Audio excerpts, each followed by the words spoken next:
Rodríguez es director de contenidos de Asia TV, además analista geopolítico en Humo y Espejos y también en Asia en Movimiento. Además es amigo de la Casa Telesur, así es que siempre nos acompaña cada vez que puede. Marcelo, ¿cómo estás? Buenos días, te saludo. ¿Qué tal? ¿Cómo están? Gracias por llamarme. Todo muy bien, muchas gracias. 24 horas dice Israel que se va a tomar para analizar si existe o no una respuesta directa. Estados Unidos, por un lado, no quiere que suceda, pero por otro lado está pensando en enviar más armamentos a este país. Riesgos de una escalada, ¿a quién beneficia, a quién no? Parte de nuestra pregunta del día, cuéntanos. Bueno, yo creo que, en definitiva, lo que ha pasado es que Irán ha demostrado que rompe el mito de invulnerabilidad de Israel. Yo creo que hoy el centro de la acción se da en la discusión mediática sobre si fue efectivo o no el ataque. Y Estados Unidos, de alguna manera, le está ofreciendo a Israel, bueno, no respondas porque es una guerra perdida si no respondes.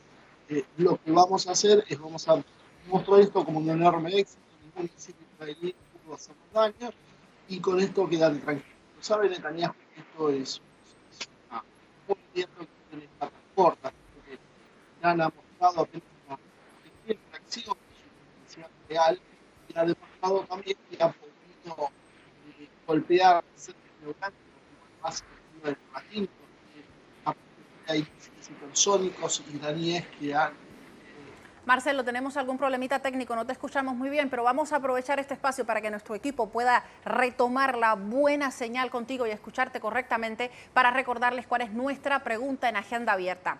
Amparado en el artículo 51 de la Carta de la ONU, Irán respondió al ataque israelí a su embajada en Siria. Recordemos que responde, es un contraataque por el ataque que inicialmente ocurrió el 1 de abril. La comunidad internacional en su mayoría pide diálogo. Desde nuestro continente también se han lanzado pues aquellos comunicados pidiendo diálogo entre las naciones, mientras que Estados Unidos pide ayuda militar para Israel. Y dicho sea de paso, voy a meter otro tema acá, la ayuda militar que pide Estados Unidos no solo tiene que ver con Israel. Biden está pidiendo que se meta en el mismo paquete a Ucrania, cuyo presidente salió en estos días también reclamando que tampoco a Ucrania se le está ayudando, un poco aprovechando este contexto.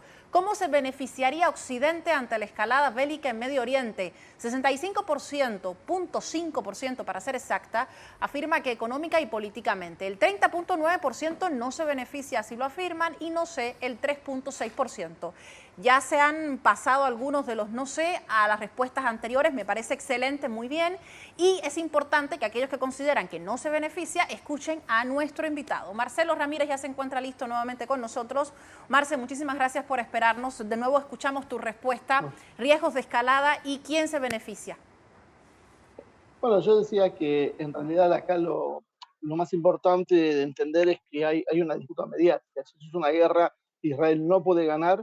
Estados Unidos es muy consciente. Estados Unidos es muy consciente también que no puede enfrentar tantos frentes a la vez. Tiene el problema de Ucrania, el problema ahora en Israel y todavía tiene como prioridad la cuestión de Taiwán. En función de eso, necesita generar una victoria mediática que tranquilice a Israel y que trate de postergar el problema. Sin embargo, los intereses directos de Israel son diferentes. Israel sabe que está dando una muestra de debilidad, que ha sido golpeado en su territorio, que Irán utilizó apenas una pequeña parte de su capacidad misilística y con eso ha conseguido superar el conjunto de las defensas israelíes, más lo que aportaron aviones franceses, británicos, estadounidenses y los sistemas jordanos. En función de todo eso, bueno, indudablemente Israel necesita escalar esto para involucrar a Estados Unidos detrás de sí, porque es una guerra que no tiene solución. O sea, Israel no tiene capacidades como para enfrentar a largo plazo un país como Irán, más aún en un entorno hostil como es el mundo islámico que lo rodea. En función de eso, yo creo que Occidente está intentando minimizar los daños que han surgido de esta situación y Israel está bajo una posición que ejerce Netanyahu, que simplemente se está jugando su propia cabeza. Netanyahu tiene causas de corrupción, ha cometido innumerables delitos de lesa humanidad y por lo tanto necesita conservar el poder. La única forma que encuentra es esta, puesto que en cuanto se distienda la situación probablemente sea reemplazado. Eso creo que es lo que está acelerando el conflicto, mientras, bueno, como decíamos, Irán actúa, como decía Rusia, en forma bastante moderada, pero mostrando que la ecuación de fuerza en Medio Oriente ha cambiado definitivamente. Marcelo, en relación con lo que nos estás comentando, una de nuestras usuarias, las usuarias que se han comunicado con nuestro espacio en X, nos dice, mantener el conflicto en los países árabes solo beneficia a Estados Unidos y a la Unión Europea por ser los países con un gran poder bélico.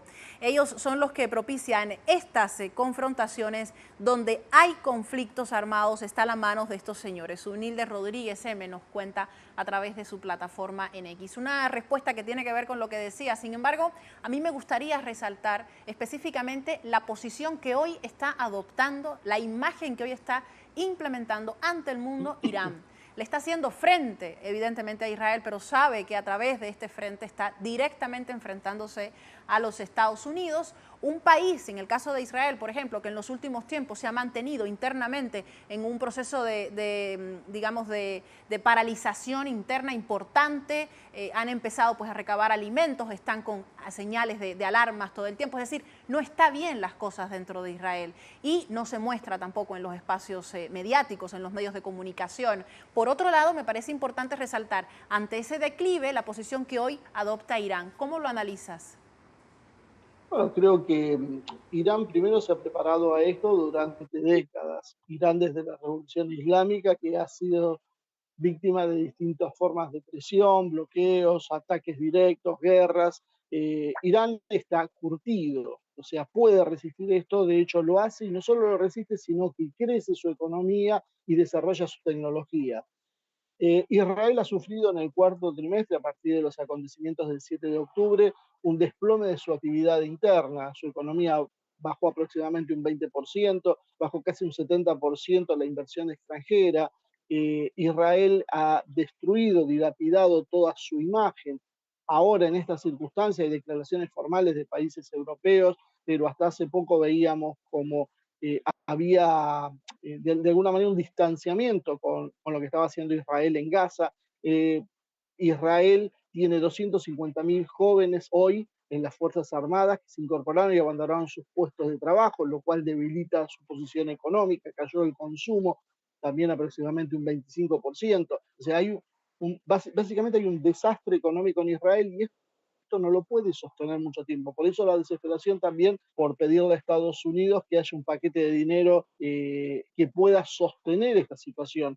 Ayer el ataque se calcula en alrededor de 1.300 millones de dólares que solo costó en misiles interceptores la defensa. Después habrá que evaluar los daños que se produjeron realmente. O sea, toda la situación para Israel es realmente muy compleja, muy difícil y sobre todo a futuro tiene muchos problemas, tiene un problema de migración de su población que ya no quiere vivir en esas condiciones y pocos judíos del mundo tienen ganas de ir a meterse bajo las bombas ahora iraníes. Por lo tanto, toda la situación es extremadamente delicada y yo creo que necesita forzar, como decíamos, la cuestión hoy, porque si no lo hace, a mediano plazo no tiene posibilidades de existir. Yo creo que la propia existencia del Estado de Israel como tal es lo que hoy está en juego.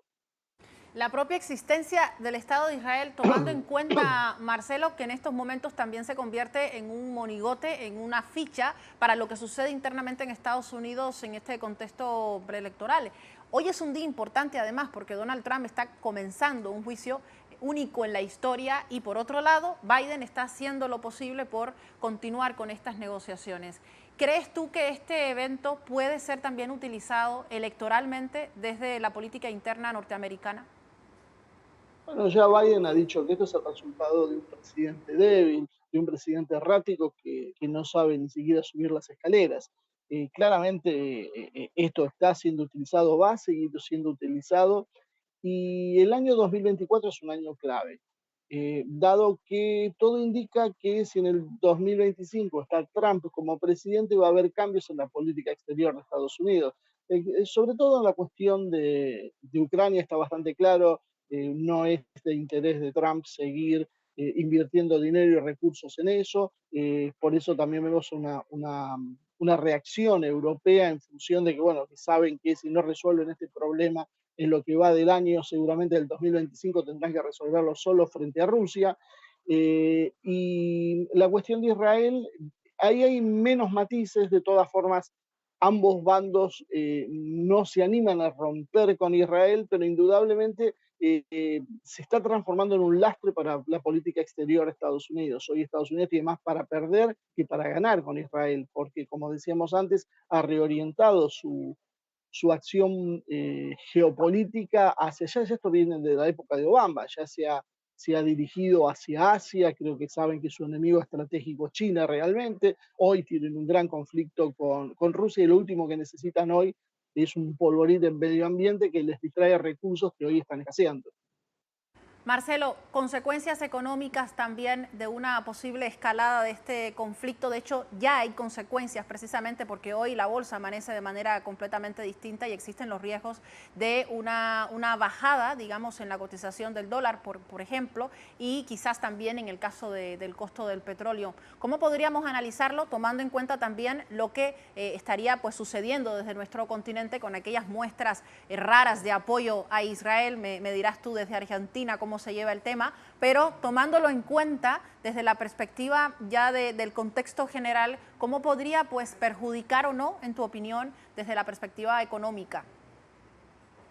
Por ahora estamos viendo que los mercados descontaron ya parte de este conflicto, las subas sobre todo del oro, en las últimas semanas creo que son un ejemplo de eso. Creo que por otro lado, si esto se prolonga a largo plazo, sobre todo si se bloquea el estrecho de Hormuz, bueno, se especula con un petróleo que puede subir a 140, $150. Por otro lado, también tenemos que tener en cuenta que esto va a producir una ola de inflación. Esto se produce con una ola de inflación, va a generar una retracción en el consumo, por lo tanto menor demanda. Entonces es una situación bastante compleja.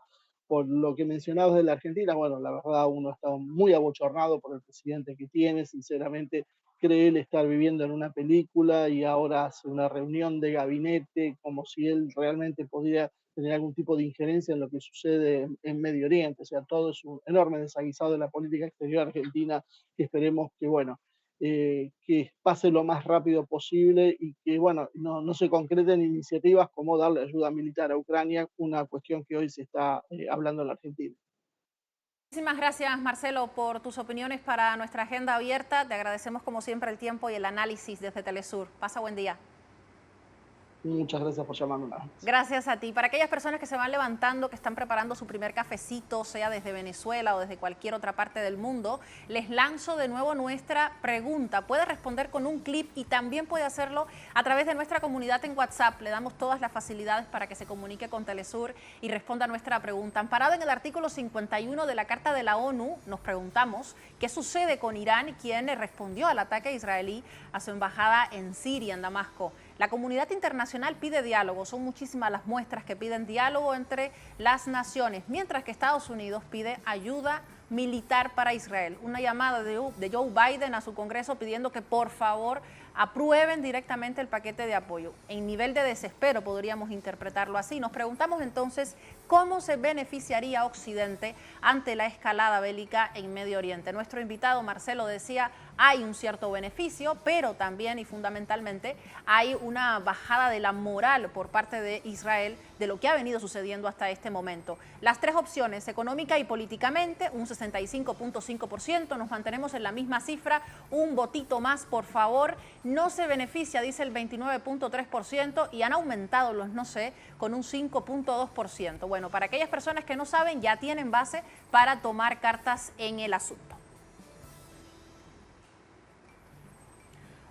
Vamos a dar lectura a algunas de las respuestas que hemos recibido. Ricardo dice, solo se benefician sus inventores y un grupo de personas que mueven los hilos globales, porque el resto mundial, que somos la mayoría poblacional, somos los más afectados, poniendo los muertos y además quedando a merced directa de la guerra. No podemos pensar que la guerra es ajena. Uno de los tantos comentarios que nos llegan en relación con nuestra pregunta. Mara Ojeda nos dice, a Occidente le conviene la guerra, ellos viven de la muerte completamente, es lo que han demostrado hasta este momento con el continuo apoyo bélico armamentístico a Israel. Zunilde ya le dimos lectura. Ingrid Castillo, con esta respuesta termino, gracias a mi producción. El sionismo israelí se sabe derrotado, por cierto, derrota irreversible, irrecuperable y que los condena por siempre, porque se trata de la derrota moral. Han quedado descubiertos como miserables colonos, genocidas, infanticidas. Importante, la mayoría de los niños y mujeres embarazadas que han sido asesinadas a campo abierto en Palestina.